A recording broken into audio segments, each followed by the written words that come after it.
نحمدك على جميع الأعداء ونصلي ونسلم على سيدنا وحبيبنا وشفيعنا وقرة أعيننا ومولانا محمد وأهل الطاهرين سفر النجاة وأعلام الهدى والرشاد ورضي الله تعالى عن كل الصحابة وأولياء الله والشهداء والصالحين وحسن أولئك رفيقا.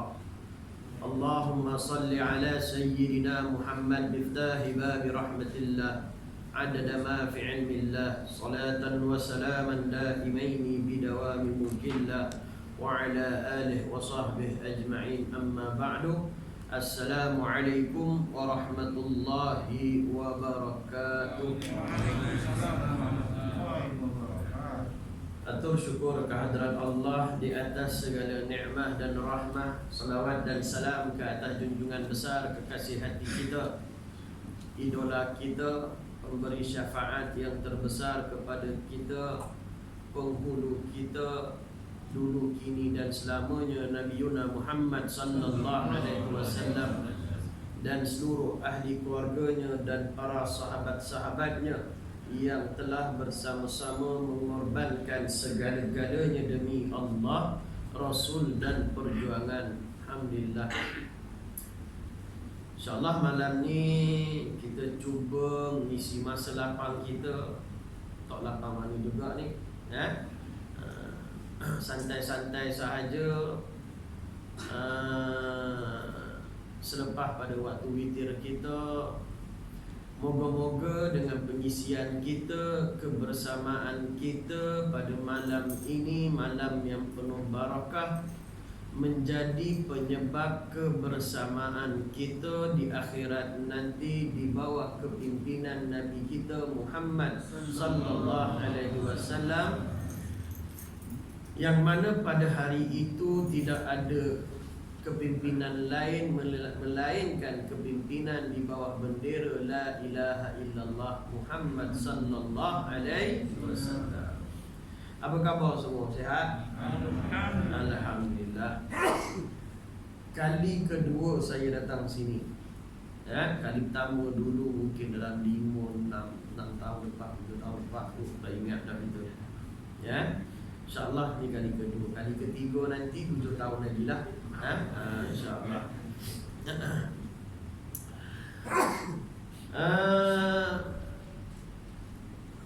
Ni berapa minit masa ni bagi ni? Kita pulang? Sungguh? Kita ejah dulu. Sekarang 9.36. Alah, kan dia alasan bini bagi pula. InsyaAllah pukul 11 kita berhenti ya.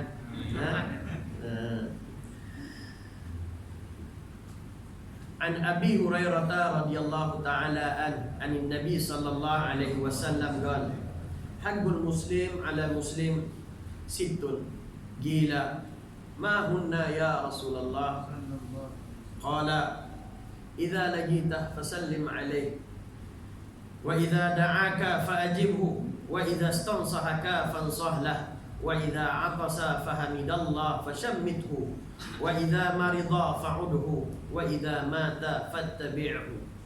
Rawahul Muslim. Hari ini malam ni kita cuba nak mendengar sepotong hadis Nabi sallallahu alaihi wasallam.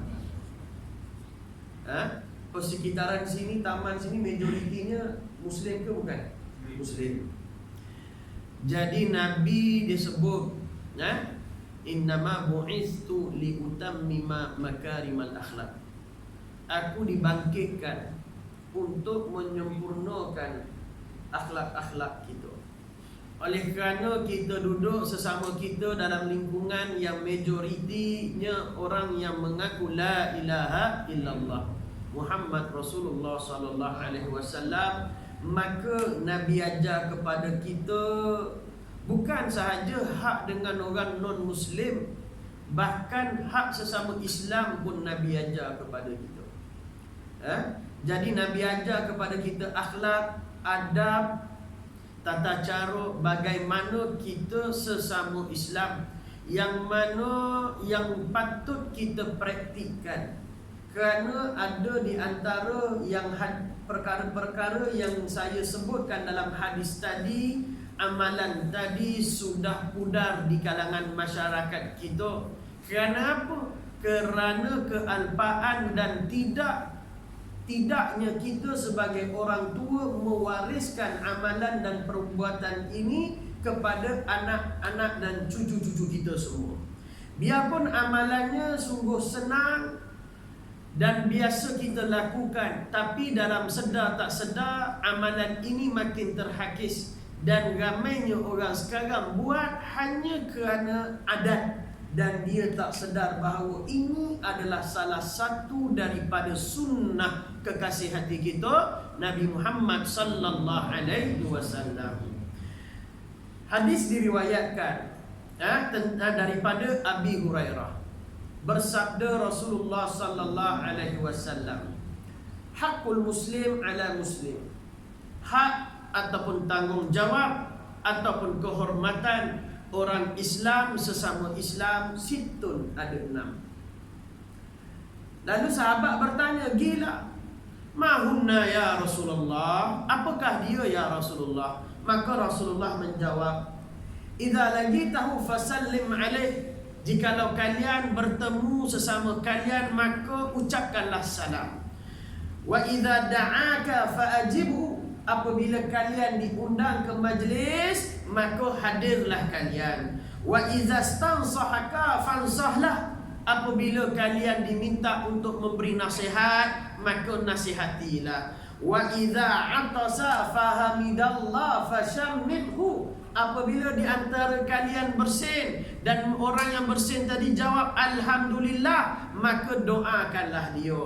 Wa idza marida fa'anhu. Maka apabila di antara kalian ada yang sakit, maka ziarahlah. Wa idza mata fattabi'hu. Apabila di antara kalian ada yang meninggal, maka iringilah jenazahnya. Au kama qala. Hadis diriwayatkan daripada Imam Muslim. Ada juga dalam riwayat Imam Sahih Bukhari, tapi dengan lafaz yang berbeza sedikit. Tapi kitab ni dia buat mari daripada Imam Muslim. Hadis diriwayatkan Abu Hurairah. Kenal tak kenal Abu Hurairah? Pernah dengar tak nama dia? Haji pernah dengar Haji? Pernah tak? Pernah dengar nama dia. Siapa nama sebenar dia Abu Hurairah? Siapa? Ramai nak sangat jauh, angkat tangan dulu. Nama sebenar dia Abu Hurairah Abdurrahman bin Sakhr. Abdurrahman bin Sakhr tu nama dia selepas Islam. Sebelum Islam, Abdul Syams bin Sakhr. Abdul Syams, hamba matahari. Dan sahaja convert masuk Islam, Nabi ubah dia, tukar kepada Abdurrahman. Daripada jadi hamba matahari, tukar kepada hamba kepada Tuhan yang bersifat dengan sifat Ar-Rahman. Abdurrahman. Nabi pun tu bagi nama gelaran dia sebagai Abu Hurairah. Abu Hurairah. Wujud dia bukan orang Kelantan. Kalau orang Kelantan, orang Kelantan panggil dia Deromel tu. Deromel. Okey. Abu Hurairah. Muda dia tingkah umur dia beza umur dengan Nabi. Dia muda sebanyak 32 tahun.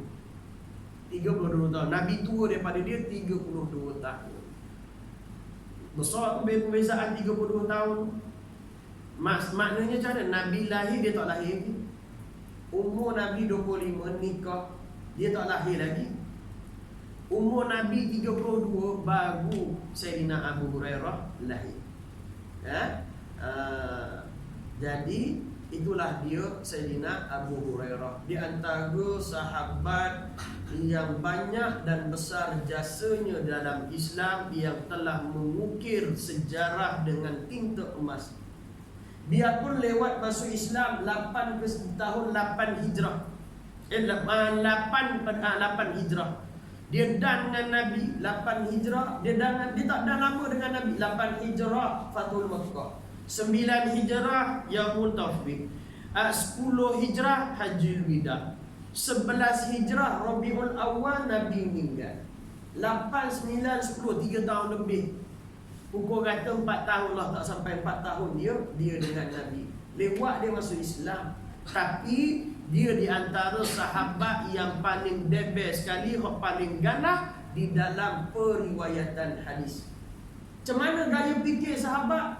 Dia fikir lagu mana? Aku dah lewat masuk Islam, nak standing dengan Sayyidina Abu Bakar, Umar, Ali, Uthman, Bilal radhiyallahu ta'ala anhum ajma'in, tak dah. Lagi dia fikir aku dah lewat masuk Islam, maka aku kena all out, habis tenaga, habis ring, nak bersama dengan Nabi. Nak habis 24 jam 7 hari seminggu bersama dengan Nabi. Oleh itu dia telah memilih untuk tidak bekerja. Bila adanya, kalau dah tak kerja, ada duit ke tak ada? Tak ada duit. Memang dia pilih untuk tidak bekerja. Dan dia seorang yang sangat-sangat miskin dan fakir. Dia dikenali juga sebagai Raisul Ahlus Sufah, ketua sekalian Ahlus Sufah. Kat Masjid Nabawi ni, Masjid Nabi ni, Masjid Nabawi sesuai dengan surah ni nubuah. Nubuah, kenabian. Nabawi, Nabi, nubuah, kenabian. Jadi di kat Masjid Nabi ni ada satu bahagian kat belakang tu ada tempat sahabat-sahabat Ahlus Sufah. Kerja dia mengaji, kerja dia menghafal Quran, kerja dia mendalami ilmu agama. Dan mereka terdiri daripada sahabat-sahabat yang susah. Dan ketua mereka Sayyidina Abdul Rahman bin Sakhar, atau lebih dikenali sebagai Abu Hurairah. Abu Hurairah ni bahasa Arab, orang Melayu kita panggil bapa kucing. Bapa. Hurrah ni maknanya kucing. Kucing yang duk main kat luar tu panggil hurrah. Kucing. Kucing dalam rumah panggil kitun. Dia suka yang kucing-kucing berpeleseran yang tak ada owner tu. Kalau hilang, tak ada orang buat iklan tu, siapa jumpa boleh RM1,000, tak ada. Dia main kucing. Kita kucing yang bulu tebal. Yang bulu tak tebal kita tak nak. Itu kucing yang dalam rumah main dipanggil kitun. Sampai orang Tanjung Karang dia panggil Hello Kitty. Kitty tu bahasa Arab tu kitun. Okey. Jadi itulah sedikit ringkasan tentang Sayyidina Abu Hurairah radhiyallahu ta'ala. Orang yang sangat cerdas dan kuat hafalannya. Dulu tak kuat mana gak. Dia duduk dengan Nabi, dia cuba hafal, lupa, hafal, lupa. Dia ngadu kat Nabi, Nabi kita ni lupalah Nabi. Kita nak sangat hafal apa yang keluar daripada mulut kau Nabi. Lalu Nabi cakap, mu nak kuat hafalan? Nak. Time aku mengajar, mu buka serbanmu, buka kopiahmu, bentang kat depan. Habis aku mengajar, mu pakai. InsyaAllah tak lupa dah. Dia pun buat gitu time dia ngajar. Nabi ngajar, dia bentang dia punya serban, kain rida dia ni dan kopiah dia top. Habis Nabi ngajar, dia ambil balik, dia pakai. Berkat daripada perbuatan itu dia ikut, maka kuat terus hafalan dia. Hebat tak hebat hafalan dia telah menghafal. Dia di antara sahabat yang paling banyak hafalan dalam ilmu dalam periwayatan hadis. Nombor pertama dia, nombor 1, sebab telah menghafal sebanyak 5,374 hadis. 5,374 hadis. Ustaz Hafiz 40 hadis pun tak lepas. Jadi itulah kehebatan hingga ketika usia umur 80 tahun. 80 tahun lebih kurang. Ketika dia umur 78 tahun, waktu tu gubernur panggil di bawah pemerintahan Marwan bin Hakam. Waktu banyak hadis palsu yang disandarkan kepada Sayyidina Abu Hurairah. Jadi khalifah pada waktu tu marahlah, murkalah. Betul kok. Semua orang cakap ni hadis tapi sandarkan kepada Abu Hurairah. Jadi khalifah pada waktu tu Marwan bin Hakam panggil Sayyidina Abu Hurairah, ke Damsyik, panggil gini, nak beritahu Kan kau hafal berapa banyak hadis Nabi? Hafal sungguh. Okey. Jadi aku nak tengok hafalan kau dan nak buat cek. Kalau ada hadis-hadis yang palsu, yang mana orang sandarkan pada kau, maka kita tahu. Jadi dia pun baca hadis di depan Perdana Menteri pada waktu itu. Kan? Sayyidina Marwan bin Hakam. Jadi dia baca-baca, sambil kat belakang dia ada dua orang juru tulis, catat apa yang dibaca oleh Sayyidina Abu Hurairah. Habis baca 5,374 hadis. Dalam kitab yang lain sebut sebanyak 8,374 hadis. Dua riwayat.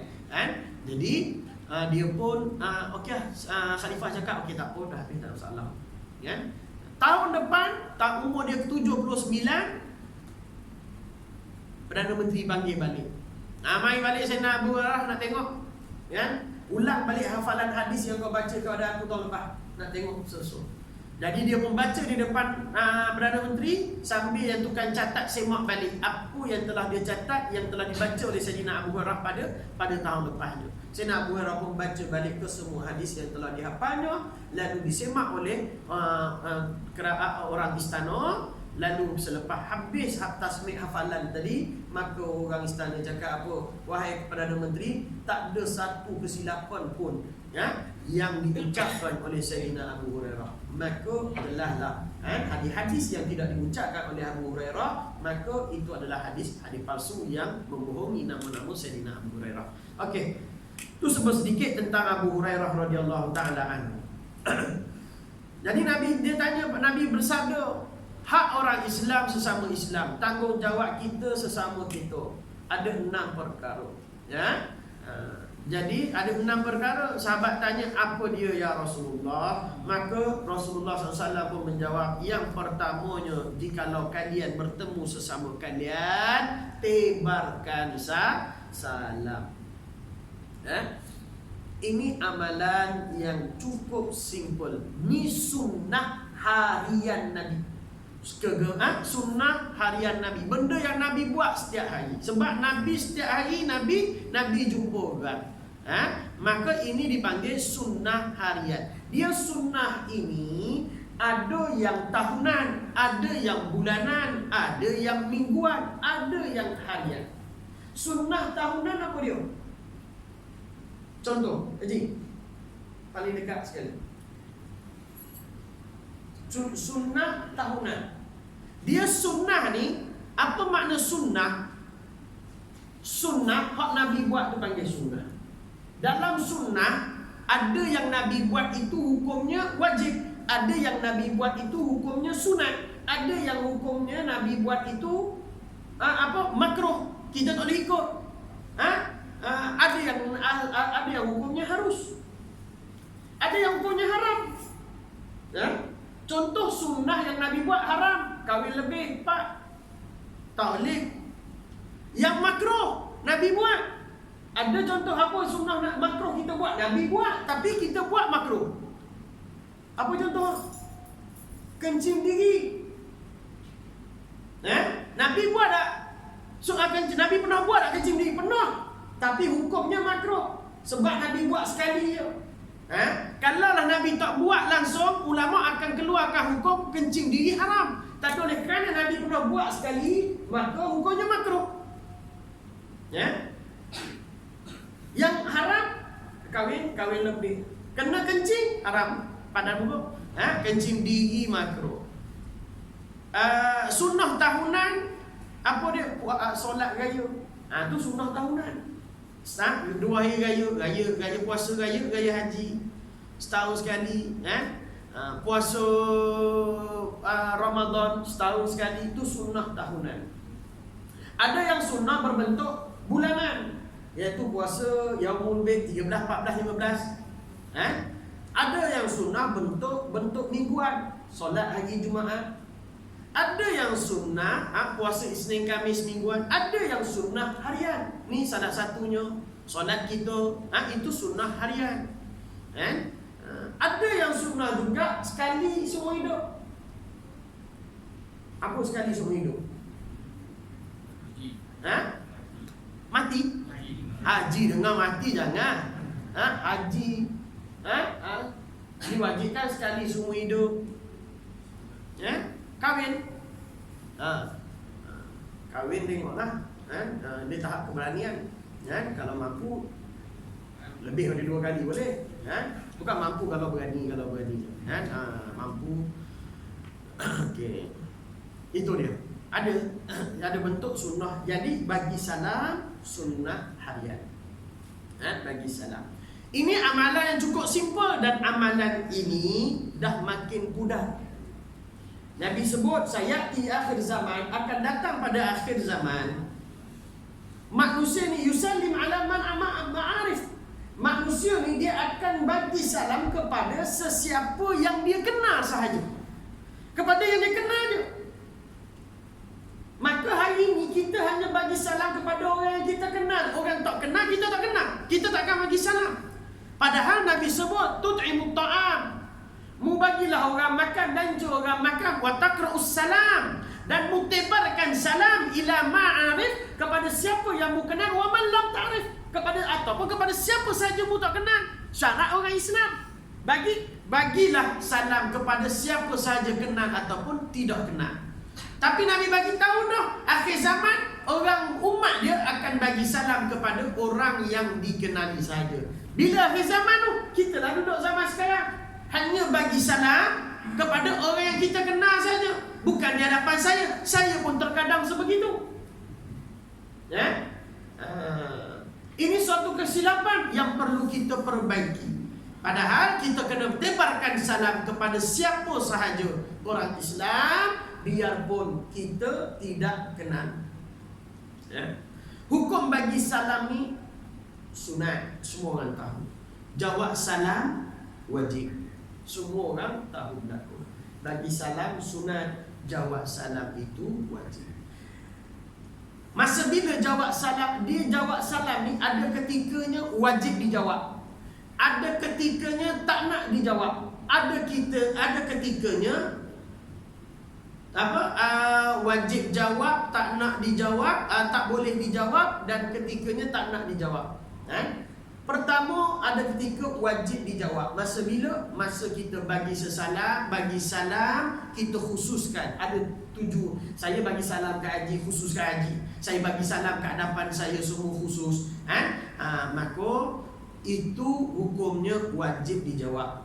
Kalau one by one, maka hukumnya fardu ain. Tapi kalau umum, saya seorang tadi permulaan saya bagi salam contoh kan, maka jatuh hukumnya fardu kifayah. Maknanya di antara ramai-ramai ni, kalau tadi saya bagi salam ramai-ramai, lepas tu kalau ada di antara ramai-ramai ni seorang dua dah jawab, dah clear dah, tak ada apa masalah. Hukumnya wajib juga, cuma kifayah. Fardu tu wajib, fardu tu bukan sunat, fardu tu wajib memadai yang ada dah jawab soalan saya, salam saya. Ada ketikanya tak wajib dijawab.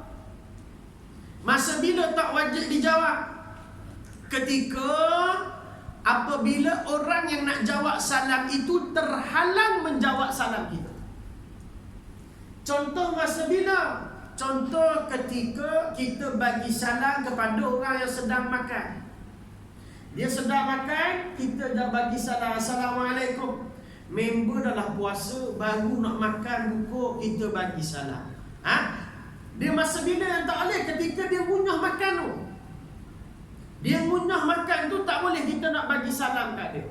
Tapi dia tak ngunyah makan, dia tengah duduk sekejap, santai sekejap, biarpun dia dalam majlis makan. Pinggan depan mata dia, ikan siakap 15 rasa ada. Kan? Jadi dia tak makan, dia tak ngunyah, tapi dia dalam majlis makan. Tak apa, boleh, tak ada masalah. Yang tengah ngunyah tu dilarang. Orang mulut dia tengah ngunyah tu, itu yang dilarang. Dan itu yang dilarang dalam hadis Nabi, jangan cakap. Time makan jangan cakap. Bukan time makan, keseluruhan majlis makan tu tak boleh cakap.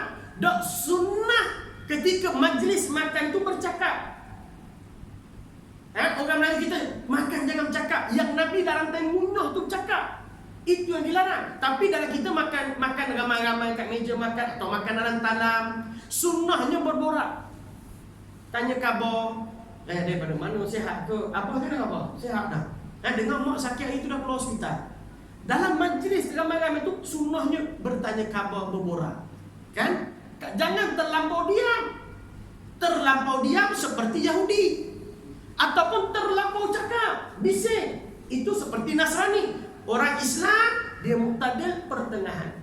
Yang dilarang, tak mengunyah. Tanya soalan kepada orang yang sedang mengunyah ni. Dia tengah mengunyah. Hak tu yang dilarang.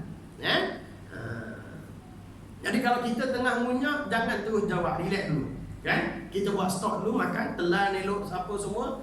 Barulah kita jawab soalan. Ataupun kita bagi salam pada Tok Bilal sedang azan. Allahu Akbar, Allahu Akbar. Kita bagi salam kepada Tok Bilal sedang lawazan. Maka waktu dilarang. Sebab apa? Sebab orang itu terhalang untuk menjawab salam. Ataupun kita masuk surau. Masuk surau, ada majlis sedang ke hadapan. Ataupun ada sahabat kita tengah baca Quran. Ada majlis tadarus, ada majlis tilawah Quran. Kan? Maka kita masuk surau, kita Assalamualaikum. Bagi salam tak kuat. Dah lah lambat. Buat muka tak salah. Confident pula tu. Maka mengganggu orang. Waktu dilarang juga. Boleh masuk bagi salam. Cuma bagi salam yang dekat dengan pintu. Dah. Dan ada ketika tak nak dijawab salam kita. Ketika mana? Ketika kita bagi salam dekat tanah perkuburan. Assalamualaikum ya ahlal kubur. Kita tak nak dengar jawapan salam, jawab salam dia. Kan kalau pakak-pakak jawab semua Waalaikumsalam Tok Imam. Oh sudah. Elok Tok Imam meninggal minggu depan, terus meninggal gitu. Kan Tok Imam sini dah. Okey. Lah. Hukum jawab salam semua dah jelas. Sunat memberi salam, menjawab salam adalah wajib. Pahala bagi salam ini besar. Pahala salam ini besar. Amalan wajib dengan amalan sunat, mana lagi besar pahala? Amalan wajib. Semua orang tahu, kita sepakat. Amalan wajib lagi besar pahalanya daripada amalan sunat. Cuma ada beberapa tempat amalan sunat lebih besar pahala daripada amalan wajib. Contohnya jawab dan bagi salam tadi. Bagi salam hukumnya sunat. Jawab salam hukumnya wajib. Maka mana lagi besar? Maka yang paling besar pahalanya adalah memberi salam. Biarpun beri salam itu sunat, menjawab salam itu wajib, tapi pahala bagi salam itu teramat besar. Contoh yang lain, ketika mana seperti mana contoh Bilal dengan imam. Jadi imam wajib, solat kita tak ada imam, tak sah solat kita. Dan solat berjemaah kena ada imam. Jadi imam tu wajib. Bilal lawan azan hukumnya sunat.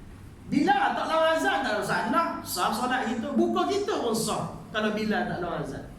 Dah mana lagi besar pahala? Besar lagi pahala Bilal melawan azan. Biarpun jadi imam tu wajib. Contoh lain, kita ambil wuduk awal, besar pahala tu. Maghrib pukul 7.30 lebih kurang lah, 7.21, 7.20, 7.30 lebih kurang. Kita datang surau awal 6.30 datang dah. Ambil wuduk terus dari rumah. Ambil wuduk, belum nak solat lagi, kita ambil wuduk awal. Apa hukum ambil wuduk awal tu? Sunat. Member kita datang 7.45 nak solat maghrib. Sampai surau dah 7.45. Orang tengah solat maghrib. Jadi dia pun ambil wuduk. Ambil wuduk sebab nak solat waktu tu. Maka apa hukum ambil wuduk pada waktu tu? Wajib hukum ambil wuduk pada waktu tu. Sebab nak solat maghrib. Dah mana lagi besar pahala? Besar lagi pahala ambil wuduk awal. Kita ambil 6.30 petang, itu lagi besar pahala daripada ambil wuduk 7.45 tadi. Situasi lain yang besar lagi amalan sunat daripada pahala yang wajib. Amalan yang wajib, seperti mana contoh kawan kita Datang jumpa kita, mak nak pinjam pitih sikit. Ada tak? Oh boleh, tak masalah. Nak berapa? Nak 1,000. InsyaAllah bulan depan kita bayar lah. Okey, tak masalah. Kita bagilah dia pinjam 1,000. Sampai tarikh dia nak bayar balik tu, bulan depan dia tu datang jumpa kita, mak minta maaf banyaklah. Kita ada masalah sikit, tak boleh nak bayar kali ini ni. InsyaAllah dia rezeki bulan depan. Boleh tak kita tangguh sebulan, bulan depan buat aku bayar. Yalah, anak nak masuk U lagi kan, nak raya lagi, macam-macam lah. Jadi nak pakai PT, kita nak minta lewat tangguh dulu pembayaran sebulan lagi, boleh tak? Kalau kita tak berhajat dengan duit yang kawan kita pinjam tadi, kita sebagai owner duit tak memerlukan duit tu lagi, maka jatuh wajib kita terima tangguhan dia, lewat pembayaran dia. Maka itu wajib perbuatan. Lepas tu situasi yang lain, dia datang jumpa kita, mak aku pinjam duit kau 1,000 lah. Patutnya aku kena bayar ni minggu ni last ni. Dah sebulan dah ni. Tapi kita ada masalah, mak. Minta maaf sikit, nak bayar bulan depan, mak. Boleh tak? Aku ada banyak masalah sikit ni. Kau pinjam aku 1,000 kan? Ginilah, mak, kita pun dah lama kenal dah. Kan kau ngaku jadi beradik dah. Tak apalah, aku halalkan sahaja hutang kau 1,000 ke aku tu. Kan kau doa lah aku. Hukum menghalalkan tu sunat. Kita bagi dia tangguh tadi wajib. Kalau kita tak berhajat dengan duit tu, dan kita menghalalkan hutang tu, sunat hukum. Mana lagi besar pahala? Pahala menghalalkan hutang tu lagi besar di sisi Allah Subhanahu wa ta'ala. Itulah beberapa contoh besarnya pahala yang sunat mengatasi yang wajib. Padahal secara umumnya amalan wajib itu teramat besar pahalanya berbanding daripada amalan-amalan sunat yang lain. Sebelum saya habis, saya bacakan lagi satu hadis, guru sana habis. Nabi SAW bersabda lagi dalam satu hadis yang lain, la tadkhulul jannah hatta tu'minu wa la tu'minu hatta tahabbu awala adullukum ala syai'in idza fa'altumu tahabbtum afshus salam bainakum. Nabi SAW sebut, la tu'minu, la tadkhulul jannah hatta tu'minu. Hei umat-umatku, mu sama sekali takkan boleh masuk syurga Allah melainkan mu telah beriman dengan Allah. Dia syarat nak boleh masuk syurga beriman. Iman ada baru boleh masuk syurga. Tak kisah kepala pengat atas dunia macam mana sekalipun, sebesar mana dosa sekalipun, ada la ilaha illallah Muhammad Rasulullah dalam diri, mati dengan akidah itu, ada potensi untuk masuk syurga Allah. Kalau dia seorang yang kaki maksiat, fajir, tak sempat taubat kepada Allah, kena cuci dulu dalam api neraka. Tapi ada penghujung pada nerakanya bagi orang yang mengucap la ilaha illallah Muhammad Rasulullah. La tadkhulul jannah hatta tu'minu. Mu sama sekali takkan masuk syurga melainkan mu telah beriman dengan Allah. Wala tu'minu hatta tahabbu. Dan mu sama sekali takkan dikira sempurna iman melainkan kalau kamu semua telah berkasih sayang. Awala adullukum, nak tak aku tunjuk kepada kamu suatu perbuatan yang mana kalau kamu buat perkara ini akan menimbulkan, akan menerbitkan perasaan kasih dan sayang itu. Apakah dia Nabi cakap? Iaitu tebarkan salam. Nabi nak khabar ke kita suruh bagi salam, tapi Nabi mulakan dengan hadis dengan peringatan yang keras. Mu sama sekali tak boleh masuk syurga. Nabi nak bagi kita bagi salam, tapi Nabi bagi peringatan yang keras. Tak boleh masuk syurga sehingga kamu beriman. Tak sempurna iman kalau tak berkasih sayang. Dan aku nak tunjuk kepadamu amalan yang boleh menyebabkan kasih sayang, iaitu dengan menyebarkan salam sesama kita.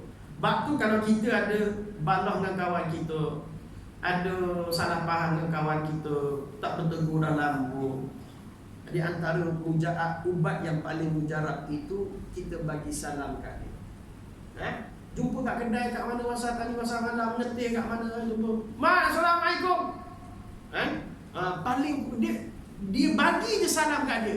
Biarpun daripada 100% dia marah kat kita, paling kurang pun tinggal 70%, 60%. 30-40% tu dia dah longgar sikit, dah hilang lah. Sebab kita bagi salam.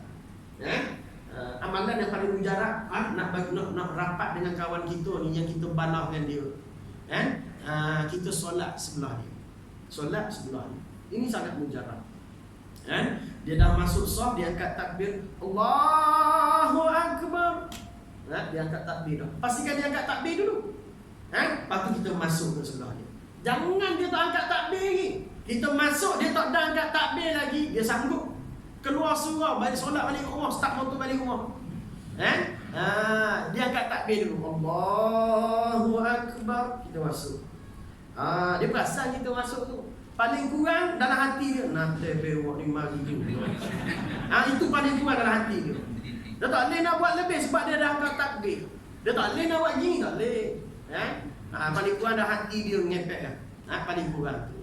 Habis dia bagi solat, habis dia bagi salam, tu imam bagi salam, dia bagi salam lepas solat tadi, yang kita dah sembahyang sebelah dia, kita terus pandang kat dia, senyum.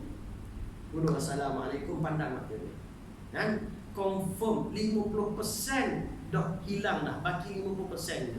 Kalau dia marah sangat, dan kebiasaannya boleh sampai 70% hilang, baki 30% je dia marah kat kita. Lepas tu kita ajaklah ngetih kat mana, insyaAllah. Itu betul. Dok start dan sahaja bagi salam, dia bangun terus lagi. Kalau dia bangun terus lagi, macam mana amalan ulama Yaman?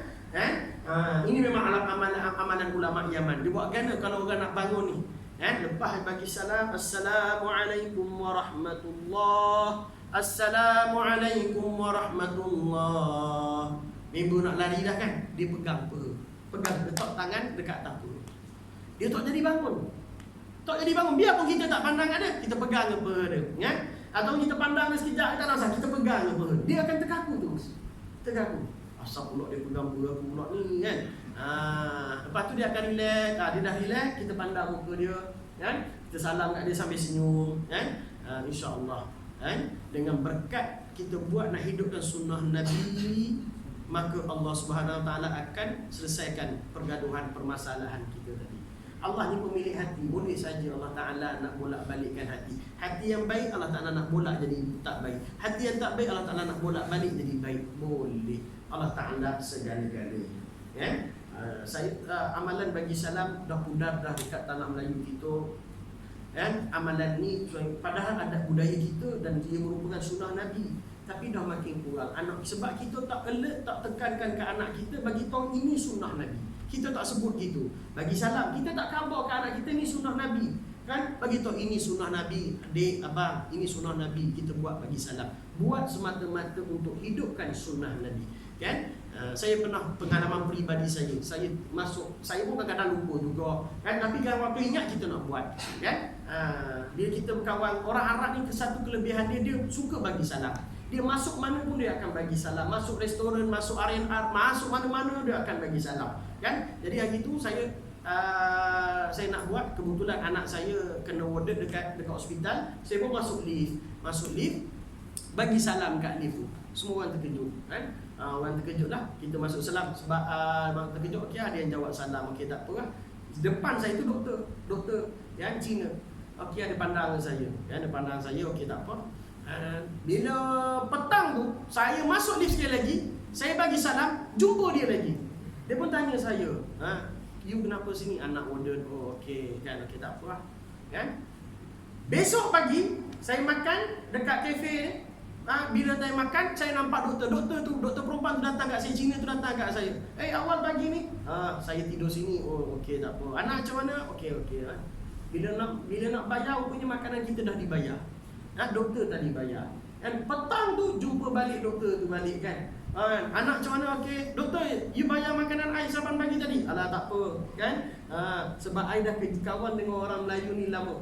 Cuma I jarang jumpa yang dekat dalam lift pun bagi salam. Dekat dalam lift pun bagi salam. Doktor KPJ Kelang. Dalam lift pun bagi salam. Jadi sebab tu rupanya dia belanja aku. Kalau tahu kita nak kawan dengan dia lama lagi. Jadi itulah dulu nak baca 6 jangan muntah nanti. Dia ngaji jangan lama. Cukup satu kita hidupkan salam. Dia ngaji lama-lama nanti cepat pandai tak mari dah. Dia biar sikit, lepas tu yang lain kita cari yang lain. Ngaji biar relax, santai. Yang penting istiqamah dalam kebaikan. Jadi itu sajalah yang boleh kita buat-buatkan sekadar dua pada malam ini. Tak lain tak bukan kita buat semuanya kerana Allah Ta'ala, nak cari redha Allah Subhanahu Wa Ta'ala. Saya bukan nak mengajar dak. Tak niat pun saya nak mengajar situ, cuma diskusi saja. Depan saya haji-haji, ayah-ayah lebih otai daripada kita yang dah lebih pengalaman lagi. Tak munasabah. Budak yang tumbuh gigi nak nasihat orang dah bergigi. Tak munasabah. Jadi moga-moga yang apa yang kita dengar, kita kumpul pada malam ini tak lain tak bukan kita buat untuk nak dengar cakap Allah, nak dengar cakap Nabi. Yang paling kita nak nikmat dia, dan kita nak mati kita dalam keadaan di hati kita membenarkan la ilaha illallah. Itu sahaja yang kita nak. Sebab Allahu Akbar, kita duduk akhir zaman ni, orang kiri kanan duduk cerita macam-macam dah, konspirasi macam-macam dah. Rom dan Parsi nak bergaduh apalah, kita belah Rom ke belah Parsi ke. Hadis Nabi sebut gini kan, membicarakan tentang akhir zaman, Rusia, Ukraine, macam mana blok ni blok tu, Dajjalnya kat mana, Ya'juj Ma'juj kat mana. Ingat Dajjal ke apa semua, kita pertemuan akhir zaman. Hakikatnya bukan pertemuan senjata tak senjata. Pertemuan kita dengan Dajjal adalah pertemuan iman dengan kafir. Dan saja kita kenal Allah dengan erti kata kenal sungguh-sungguh, kenal Nabi dengan erti kata kenal sungguh-sungguh, dan kenal pewaris Nabi, maka insya-Allah kita boleh selamat dengan akidah yang mantap, dengan ilmu yang mantap. Dan saja kalau kita tak kenal, biarpun itu Dajjal kan, tapi kalau kita tak kenal yang hak itu adalah hak, yang batil itu adalah batil, maka kita pun akan tersesat mengikut kesesatan Dajjal. Wal iyazubillah. Jadi moga-moga Allah Ta'ala pagar diri kita, jagai diri kita daripada segala kejahatan kehidupan dan kematian, daripada segala kejahatan Dajjal.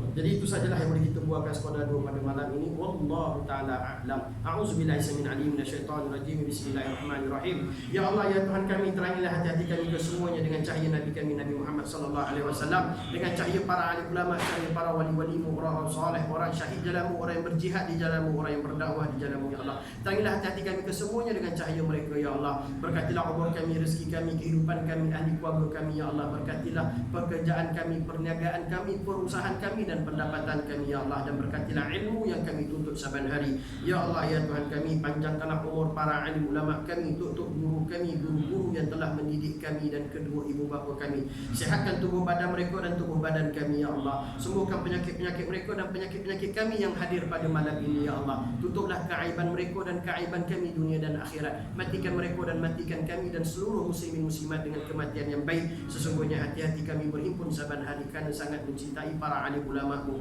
Ya Allah, ya Tuhan kami hadir pada malam ini dengan 1001 dosa. Ya Allah, dengan 1001 kesalahan. Ya Allah, dengan keberkatan bulan-bulan Ramadan dan malam-malam Ramadan. Ya Allah, dengan keberkatan sahabat-sahabat kami yang menjalankan kebaikan dan mentaati Engkau. Ya Allah, ampunilah dosa-dosa kami. Ya Allah, ya Allah, ya Tuhan kami, Engkau yang maha mengatur setiap perjalanan jiwa-jiwa kami. Ya Allah, yang mengetahui zahir dan batin. Ya Allah, tiap-tiap kami yang hadir pada malam ini ada 1001 hajat. Ya Allah, yang terdapat di dalam hati-hati kami. Ya Allah, Engkau yang maha mendengar segala bisikan hati. Ya Allah, perkenankan segala hajat-hajat kami yang hadir pada malam ini. Ya Allah, makbulkan segala permintaan kami. Ya Allah, makbulkan segala hajat-hajat kami. Ya Allah, tidaklah kami keluar daripada surau ini pada malam ini melainkan Engkau telah memakbulkan, perkenankan segala niat dan hajat-hajat kami. Ya Allah, dan makbulkan segala hajat orang yang berhajat dengan kami. Ya Allah, sallallahu ala sayyidina Muhammad wa ala alihi wa sahbihi wa barik wa sallim walhamdulillahirabbil alamin. Takbir. Allah